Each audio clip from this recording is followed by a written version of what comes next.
Yo, what is going on, guys? Miguel here. So today we're coming at you with how to handle a commission objection. Not only that, but the different style of commission objections you can get. Why am I bringing up this topic? Well, a big reason for that is because you're going to see a lot of commission objection of videos, A, and B, the big thing is they're not really telling you different ways to handle them or how they're actually coming in, because the end of the day, especially if you have some experience as a realtor, right, you're going to know the way people ask for a commission. Will you lower it? I have a friend. It's all different ways or aspects, right? But at the end of the day, it really narrows down to essentially three different avenues, right? And we'll discuss that further in detail, and how you respond to each and every single one and how you isolate them, right? So a little bit of an introduction, guys, if you haven't been here. My name's Miguel. I'm based out of the Canadian markets, from London, Ontario. I've been licensed since April 2022. So I've been in the business. I'm just completing my second full calendar year.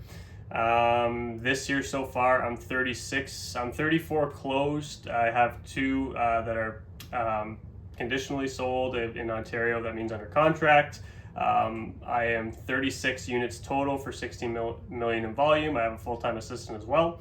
So in about 2 years' time, I've established a fairly strong name for myself in the London, Ontario market. By next year, I very well plan to be the top selling agent in my city. I'm probably going to end up around top 10 this year by unit count. So basically, how I became where I'm at this far is mainly due to the fact that I found out the importance of sales, because I don't have a sales background. The importance of sales is to best understand what you say and how you say it. So I spent a lot of time before I got my license practicing scripts and role play.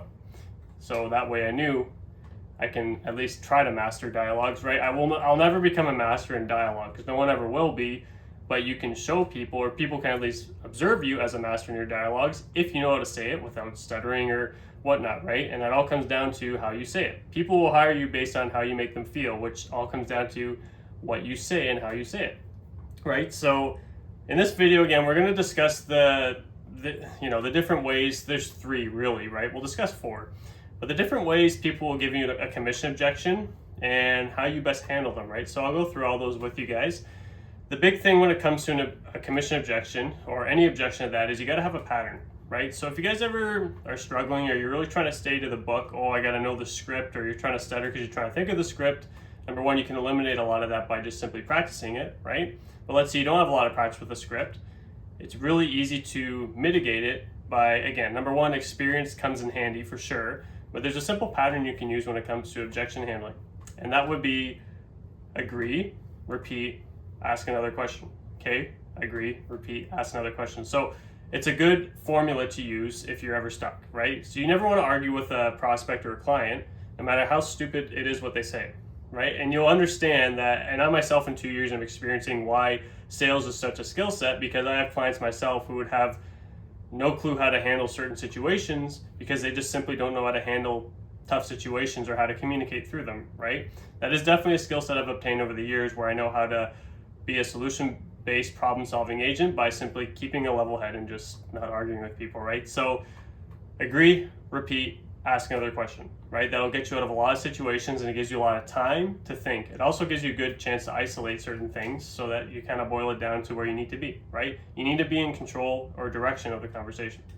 So let's jump right into it, guys. I guess the first thing I want to touch on, actually, before I go into actually handling these and the different ways people will give you a commission objection, is how to initially avoid the objection as a whole. Yes, I know that sounds kind of funny, but what I'm trying to say is, no matter how experienced you are or how popular you are, you're going to have people who are going to ask you all the time, right?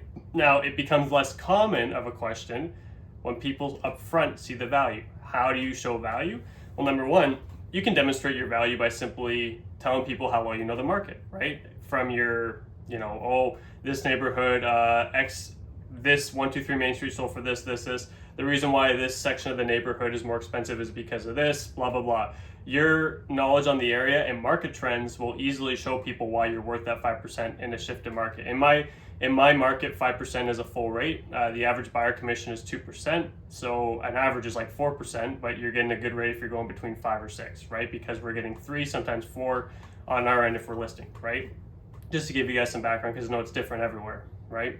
Now, when we're talking about how you're demonstrating value, you can also do it through some of that through your marketing, right? So for example, I myself have built a good name by knocking on doors, so people see that I work hard for my business, A, and B, I do food trucks for my open houses. So a lot of people have seen my signs around because I'll put them all around the neighborhood, and people know me through that. They're like, oh, this guy's being different, right? People need to see your value and your uniqueness and how you separate yourself from the pack, especially in a shifted market, right? Because when they see that, it makes it a lot harder for them to go like, oh, can you do it for 3%, right? Or what about 4%, right? Because at that point, they're seeing that they need you more than you need them.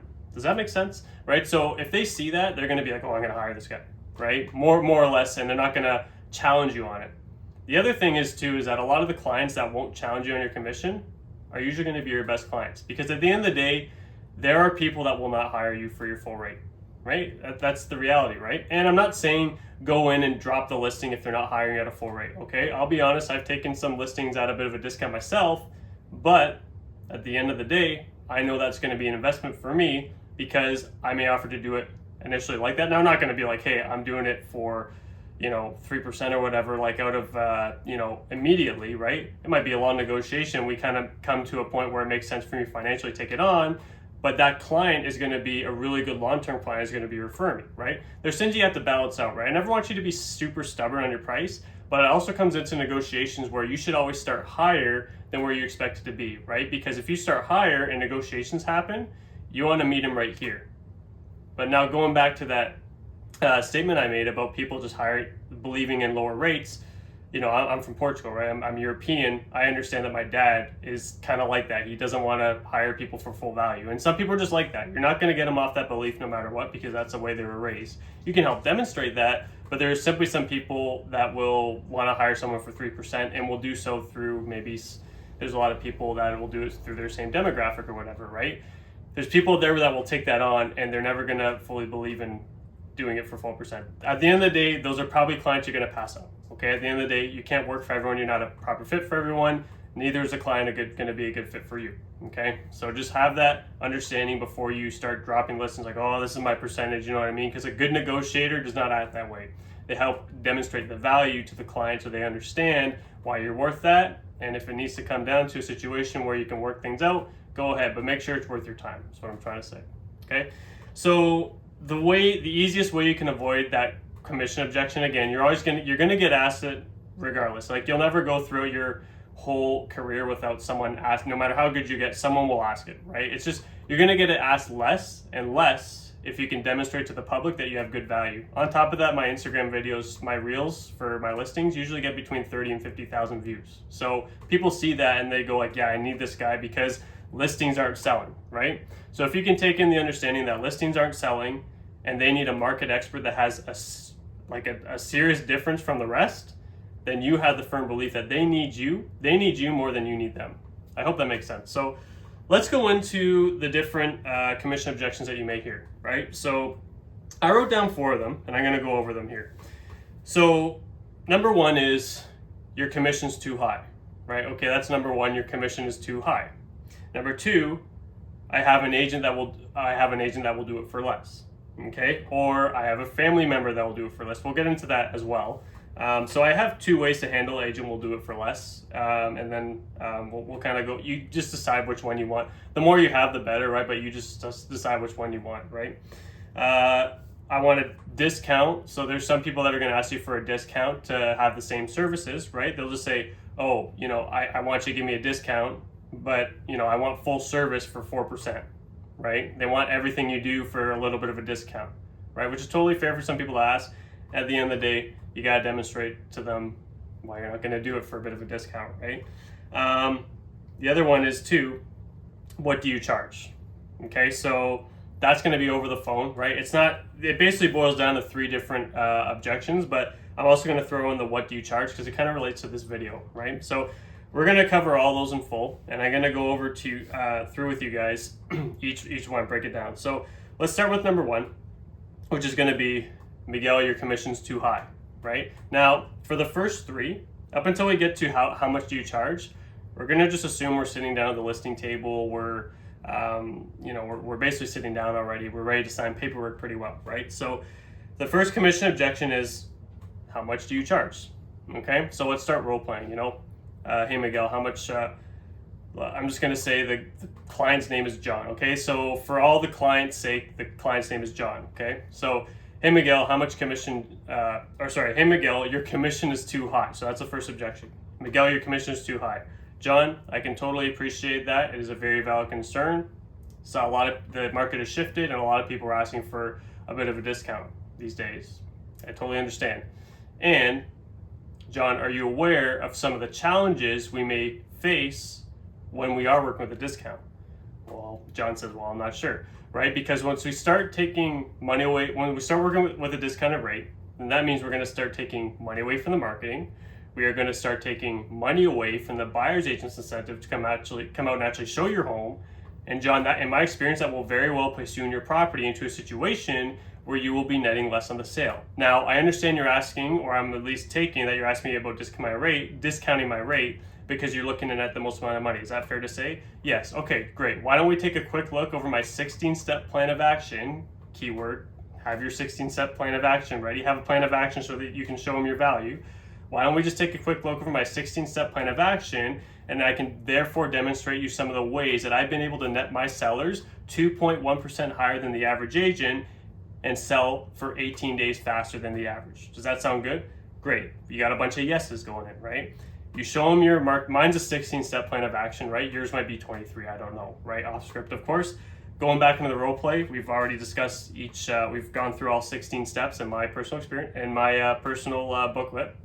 Okay, so John, so now that we've taken a look at these 16 steps, do you fully see how this is going to net you more money than the average agent, how this will actually make sure your home sells and doesn't just sit? Yeah, I understand. Okay, let's sign the paperwork. Okay, so that's the way.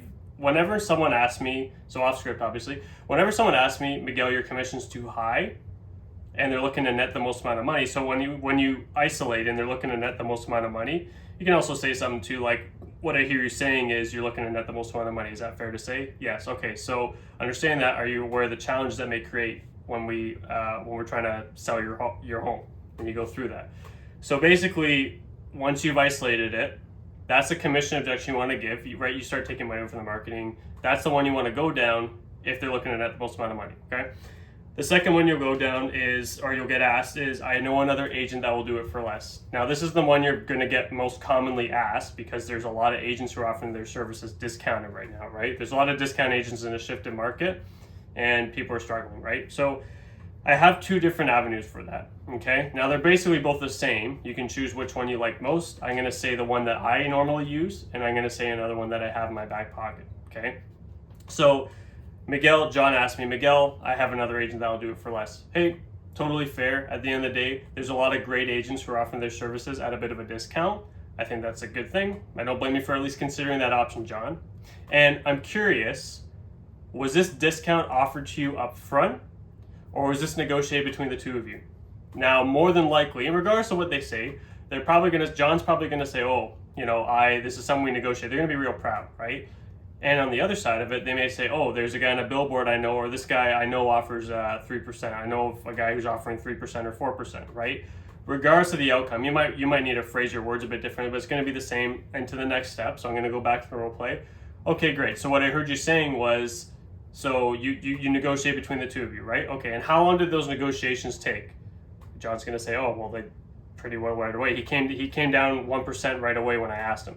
Okay, so what I heard you saying, John, was that agent came down on the rate right away when you asked, correct? Okay, so John, if an agent was so quick to discount their fee in order to earn your business, how fast will that agent be at discounting your sales price when it comes to the negotiations of the sale of your home, right? Because, honestly, John, they just displayed to you a lack of confidence in their ability to negotiate on your behalf by simply telling you up front that they will discount their fee. They're displaying to you a lack of confidence in their ability to get you the highest dollar amount possible by simply losing to negotiations against you at the kitchen table, right? Now, one thing that I understand, John, that is much more valuable than a half a point or a percentage in a shifted market is your home's value. So, John, if an agent is willing to discount themselves, how do you think that's going to reflect in your sales price, right? You're probably going to get over that in a minute, right? I don't know how long that just took me, but probably about a minute, off script, of course. So that's the first way you can go about it, right? You basically just want to display to them, look, if they're going to discount themselves that quickly through a negotiation with you, you're trying to get them to understand that they're in a negotiation, okay? The other way you can handle it is this, and you may use that one, just obviously write it down, pause the video, whatever you need to do, or you can use this one here. So they tell you, okay, hey Miguel, I know agents that will do it for 3% or 4%. Again, my commission's 5%. Okay, John, that's great. I don't blame you for at least bringing that up. And at the same time, the market's obviously shifted a little bit. As you're aware? Yeah, of course, yeah. And with a shifted market comes a lot of agents who have minimal training in negotiations and ultimately are hurting for business right now, which concerns me, John. Can I share with you why? Right. So, John, do you own anything more valuable than this home? John says, oh, no. Okay, great. So it's safe to say that this is your most valuable asset, correct? Yes, it is. Okay. And on a scale of 1 to 10, John, where would you rank yourself as a professional as a negotiator? John might say, oh, yeah, I think I'm a 6. Okay, you're a 6. That's pretty good. So, John, understanding you're just above average negotiator, do you really want to hire a professional negotiator who can, in the sale of your home, who can get out negotiated by you, who is a 6? Because, John, it's important for you to understand there's two groups of realtors right now in a market like this. Group number 1 in the negotiations is going to receive an offer and is going to do whatever it takes to try and get you to accept an offer that you're not happy with because they've got their best interests in mind and they're fearful of losing out on the commission check. Group number 2, which is what I fit into and have proven to do so, is going to fight tooth and nail to go back and forth with that other agent, fight very hard to get you what you're looking for, and is not in fear of losing out on that commission check because I am doing a fair amount of business and I care about my clients, not about the commission check. John, out of groups 1 and 2, who do you want to work with? Well, I want to work with group number 2. Excellent. Let's sign the papers, go from there. Okay, so off script, again, that's the second way you can handle it. Okay, but at the end of the day, whichever one you want to use, they're both really good. It's good to have either or. But if you can see, it's the confidence you have in delivering it, because again, sales is 5% of what you say, 95% of how you deliver it, right? Your confidence is key, especially in a commission objection. So take whichever one you want to use. To know both of them is really good, right? By the end of the day, you're just trying to get them, if an agent's going to lower themselves, whether they've seen it through an advertisement or they just negotiated, just go back to the same thing where, hey, if they're advertising it, is it safe to say that they're going to be advertising your sales price at a bit of a discount as well? Like, does that really show any good demonstration of how they're going to act on your behalf in the sale of the home? No. Like, help them understand that you are a good negotiator and a discounted agent is not, right? The other thing with that too, before we go on to the next one, is there may be some newer agents that maybe they are good negotiators, but they're hurting for business, right? And that's why they're discounting their price. And you can always ask, okay, well, what's the agent's name? Okay, if it's, because it's one of those two things. They're either not good negotiators or they're a new agent that's really trying to get their deal done, right? Okay, so this agent's done what, 2 deals? Okay, so is it safe to say that they're really trying to get a sale put together here? There you go, right? So how do you think that's going to reflect when you get an offer and they're fearful of losing out on their sale because they have no business going or they need the money, right? There's so many different roads, but I think it's good for you guys to know how that all works, right? Just think of it that way. So the last one for when you're talking with someone up front, right, instead of over the phone, when you're with someone, again, don't handle commission objections over the phone. We'll get to that in a bit, but the last one is, will you offer me a discount for the same service? So you're going to get, what I'm trying to say is, like, you're going to get some people that will want to work with you, but they don't see the value necessarily in working with you for your full rate for all those services, right? They're going to want to have you do all those things, your whole marketing plan. They want your skill set and everything for, I've seen some people who want it for 3% or some people who want it for 4%, right? Whichever, either or. At the end of the day, you got to put it back on them, right? Help them understand, if I'm doing all this, why am I doing it for all these other clients who respect my abilities and my skill set and what I'm doing to help them get sold, while I'm going to help you at a bit of a discount? It's not really fair. But anyways, let's get into how we're going to handle that. So The guy asked me, Miguel, will you discount your rate, give me the same price? Again, they're going to say it in different forms, but you got to like hear out what they're saying. Okay, so you want me to, what I hear you saying is you want me to discount, you want me to offer you a bit of a discount, like in fair honor, or whatever they say. They say, oh, just do me a bit of a favor. You want me to do you a favor by giving you a bit of a discount in the commissions on sale of a home, and the commissions, and while I'm doing all the same thing. Is that correct? Yeah, absolutely. Hey, I totally understand. A lot of people feel that by hiring an agent at a bit of a discount have felt that, hey, I still want the same results because they all want to get their home sold in the end, right? Yeah, absolutely. And in the end, what they found, John, is that they're looking for a realtor who provides them with excellent service, proper negotiations, and effective guidance in the sale, which is what you're looking for, right? Yeah. So with that being said, I do want to ask you can I be a bit personal with you, John? Yeah, sure. Go ahead. Okay. So John, what is it that you do for a living? Now, off script, you probably know what your client does for a living at this point. You want to ask them before you go in, right? John says, I'm an engineer.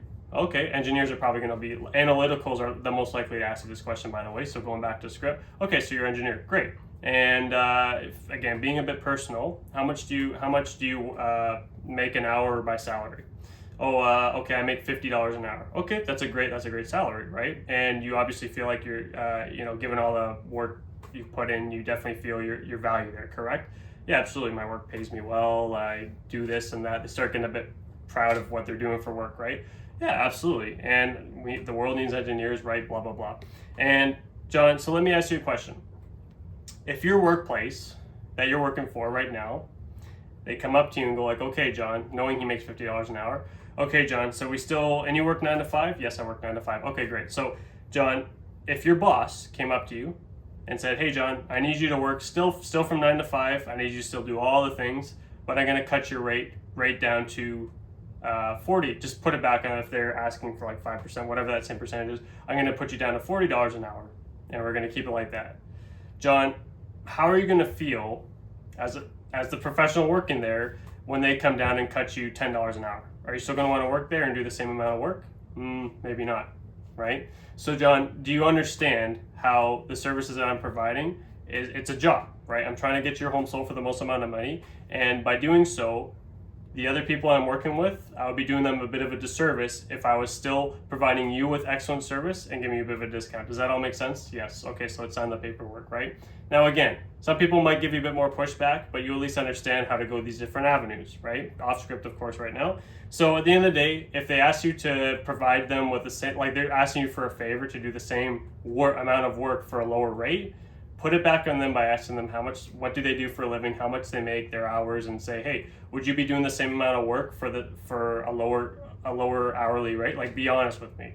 No, like no one's gonna say yes to that, right? And if they are, maybe they're not the client for you, right? That's what I'm trying to get at. Okay, so those are the three avenues you can go down. There was one I skipped actually on number 2. If you go to another agent will do it for less. Sometimes you'll have people saying, oh, I have a family member or a cousin, or I have a really good friend that's going to do me a favor, give me a bit of a discount. At that point, it becomes a bit of a different objection handler. You want to try to get into a different ballpark, right? You want to bring it down you want to get off the commission section, just bring it down to it's a different objection. I'm not going to go into it. Basically, you want to drive them into another road, just saying, hey, look, everyone knows an agent and a lot of them do them benefit services, right? And were you aware of how many, like just go down take them down I have a friend in the business objection is what I'm trying to say, okay? So once you take them down that road, you get your foot in the door, boom, you can provide them your value, and then it becomes a regular commission objection once you get over the friends and family objection. I know a friend or relative, because once you handle that one, now it becomes a solid commission objection. Does that make sense? Hope it does. Yeah. So anyways, that was one I skipped on number 2. Okay, when they ask an agent will do it for less, because you will hear I have a family member or a friend that will do it for less. At that point, again, take it down that road. Now it becomes a regular commission objection. Okay. The third and final one is going to be what do you charge? So the fourth one and final one will be what do you charge? You're going to get this over the phone. In a market like this where it's obviously shifted and not every single home sells, or in Canada we have a lot of people who are refinancing and need to sell and are going to be at a bit of a loss, you are going to get this one a decent amount anyways. I've had it quite a few times this year. So when someone asks you what do you charge, some people, I'm not going to go into scripting just yet, so I'm going to break it down a little bit. So some people or some agents will be like, oh, like they're going to shy away from actually telling them until they get to the table, which I don't fully agree on, because it causes some trust issues per se. You want to be fully transparent with them and tell them and guide them down an agreement path, right? So instead of saying, oh, commission will be one of the first things we cover when I get to your house, as I understand that's most important to you, you want to help them understand before you go what they're working with, right? Because at the end of the day, if they want to work with someone who's a discount and they're not going to bring you in because of your rate, go for it. They're probably not the client for you, but you're going to do more business if you're being honest and transparent with people. You don't have to tell them your exact rate, what you're charging, because you haven't seen their home. But here's how I handle when people tell me, oh, what do you charge over the phone? So someone says, oh, hey, Miguel, yeah, we want to have you over to list the property. You just got to ask, like, how much commission do you charge? That's a great, again, John's going to be my role play partner here.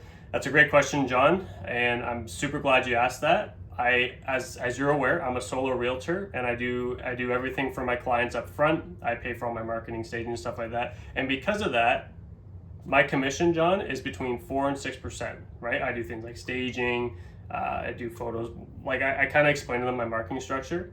So John, understanding that, you're obviously looking at the most amount of money, correct? Yes, and this is exactly why, John, I am able to net my sellers 2.1% higher in 18 days faster.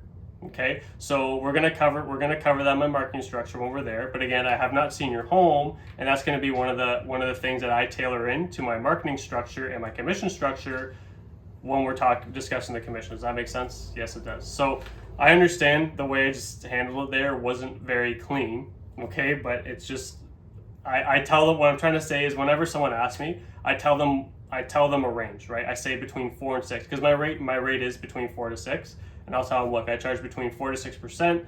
I am a solo realtor. I cover all my marketing up front. I pay for it up front if the home doesn't sell. I'm out a little bit, right? I take my listings on as an investment, which is ultimately, you're looking for a realtor who takes their listings on as an investment and actually cares about their clients. Wouldn't you agree? Yeah. So we'll discuss that once I get to your home. And again, I have not seen your home, so I really don't know exactly what I'm going to be doing to the marketing.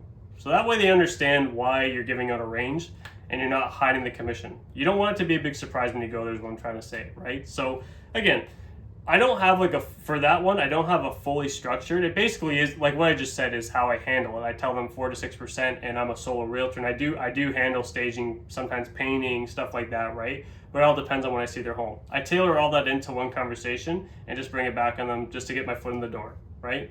So it's better than having a surprise, because you're going to have a better chance of signing the listing when they do know what range you're working in. Because once you're in the door and they've allowed you in knowing what your rate range is, you have a higher chance of signing it as opposed to going like, oh, my rate's actually 6%. They're like, what the heck? And then it makes the negotiations really stale, right? So I hope that all helps, guys. It is a bit of a longer video, and of course I do like to talk a little bit, but I feel like covering a little bit more is necessary. Yeah. Write a lot of this down and come up with your own ideas. But again, I feel like I did a pretty good job covering all this. And yeah, so we'll see you in the next one. I am planning on doing videos. Again, I don't want to say planning. I will be doing videos every single week, education on commission objections, certain scripts, door knocking, all that stuff. Pretty much everything to help everyone out here. So I hope this helps, and we'll see you in the next one. Peace.